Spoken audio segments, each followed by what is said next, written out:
विधान परिषदेच्या सभापतीची निवडणूक उद्या होते। सभापती कोण असावा, भाजपचा असावा, शिवसेनेचा असावा की राष्ट्रवादी काँग्रेस पार्टीचा असावा हे ठरवण्याचे शिवसेनेचे सगळे अधिकार आमचे मुख्य नेते एकनाथ शिंदे साहेबांना आम्ही दिलेले आहेत। त्याच्यामुळे एकनाथ शिंदे साहेब विधान परिषदेच्या सभापती पदाबाबत जो काही निर्णय घेतील तो आम्हाला मान्य राहील। आपण आज देखील बघितलं असेल की चर्चेमध्ये खाते वाटप झालेलं नाही म्हणून मंत्री कोण उत्तर देत नाहीत, अशातला भाग नाही।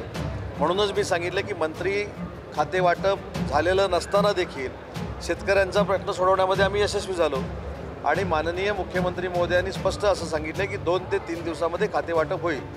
दुसरा दिवस आज रात्री 12 वाजता संपणार आहे आणि तिसरा दिवस उद्या 12 वाजता संपणार आहे। त्याच्यामुळे उद्या 12 वाजेपर्यंतची मुदत आहे सांगितलेल्या आश्वासनाला। त्याच्यामुळे उद्या 12 वाजायच्या अगोदर खाते वाटप होईल याची आपण सगळ्यांनी खात्री बाळगा। मगाशी जे मी शिवसेनेच्या बाबतीमध्ये सांगितलं तेच याचं उत्तर आहे। या सगळ्याचे अधिकार शिवसेनेने माननीय मुख्य नेते राज्याचे विद्यमान उपमुख्यमंत्री माननीय एकनाथ शिंदे साहेबांना दिलेले असल्यामुळं ते जे ठरवतील ते आम्हाला मान्य राहील आणि शिवसेना म्हणून ते आम्ही मान्य करू। परभणीमध्ये असेल किंवा बीडमध्ये असेल ज्या काही घटना झाल्या त्याच्याबद्दल देखील स्वतः मुख्यमंत्री महोदयांनी विधानसभेमध्ये सूतोवाच केलेला आहे। त्या प्रश्नाचं किंवा त्या आयुधाचा वापर झाल्यानंतर ज्या मंत्र्यावर जबाबदारी टाकलेली होती त्या मंत्री महोदयांनी देखील उत्तर दिलेलं आहे। परभणीच्या बाबतीमध्ये किती लोकांना अटक केलं आहे, काय झालं हे देखील त्या उत्तरामध्ये आलेलं आहे आणि बीडच्या बाबतीमध्ये देखील आम्ही काय कारवाई करतोय हे देखील विधान परिषदेमध्ये आणि विधानसभेमध्ये मंत्री महोदयांनी सांगितले। वन नेशन वन इलेक्शनच्या बाबतीमध्ये जी कमिटमेंट होती माननीय पंतप्रधान महोदय यांची ती त्यांनी पूर्ण केलेली आहे। या निर्णयामुळं अतिशय सुसूत्रता ह्या सगळ्या सिस्टीममध्ये येणार आहे आणि असा प्रयोग हा काय पहिल्यांदा होतो याच्यातला भाग नाही, परंतु माननीय पंतप्रधान महोदयांनी जे सांगितलं होतं त्याच्यानंतर कमिटी झालेली होती, कॅबिनेटमध्ये केंद्र शासनाचं ते अप्रुव्हल मिळालेलं होतं आणि ते लोकसभेमध्ये आणायचं होतं, ते आज लोकसभेमध्ये आणलं गेलं। आज विधिमंडळामध्ये विधेयक संमत करत असताना महाराष्ट्राच्या दृष्टीनं आणि कोकणाच्या शेतकऱ्यांच्या दृष्टीनं अतिशय महत्त्वाचा एक निर्णय झाला। मागच्या वेळी अधिवेशनामध्ये एक विधेयक झाड तोडल्यानंतर 50,000 रुपये दंड अशा विधेयकाचा ऑर्डिनन्स आम्ही काढलेला होता आणि त्याच्यानंतर आचारसंहिता लागल्यामुळं आमच्या विशेषतः कोकणातल्या शेतकऱ्यांची जी मागणी होती, जे शेतकरी झाडं तोडून त्यांची उपजीविका करतात परंतु परवानगी घेऊन ते झाडं तोडतात अशा लोकांची जी मागणी होती ती आचारसंहितेमध्ये आम्ही पूर्ण करू शकलो नाही।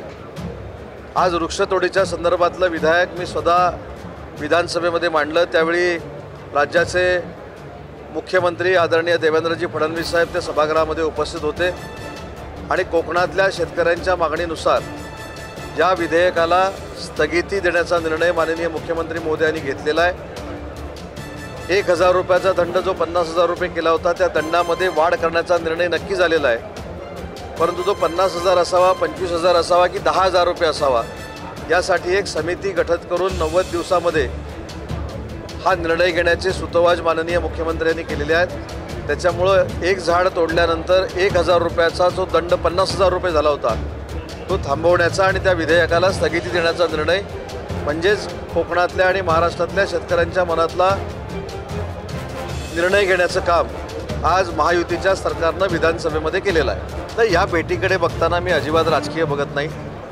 महाराष्ट्र राज्याच्या मुख्यमंत्र्यांना विरोधी पक्षाच्या पक्षप्रमुखांनी येऊन भेटणं हे काय देशामध्ये नव्यानंच झालेलं नाही, अनेक राज्यांमध्ये असं घडलेलं आहे, महाराष्ट्र राज्यामध्ये हे घडतं आहे। संवाद ठेवणं, संवाद ठेवून विरोधकांना घेऊन बरोबर जाणं हीच भूमिका माननीय एकनाथ शिंदे साहेबांची कायमस्वरूपी राहिलेली आहे, देवेंद्रजी फडणवीस साहेबांची राहिलेली आहे आणि म्हणून देवेंद्रजींना मुख्यमंत्री म्हणून ते जे भेटले तो एक लोकशाहीतला भाग होता असं मी समजणारा एक कार्यकर्ता आहे। त्याच्यामुळे त्याच्यामध्ये राजकीय काही वेगळी चर्चा झाली असेल याच्याशी मी अजिबात सहमत नाही आणि म्हणून जी भेट झाली त्याचं मी स्वागत करतो।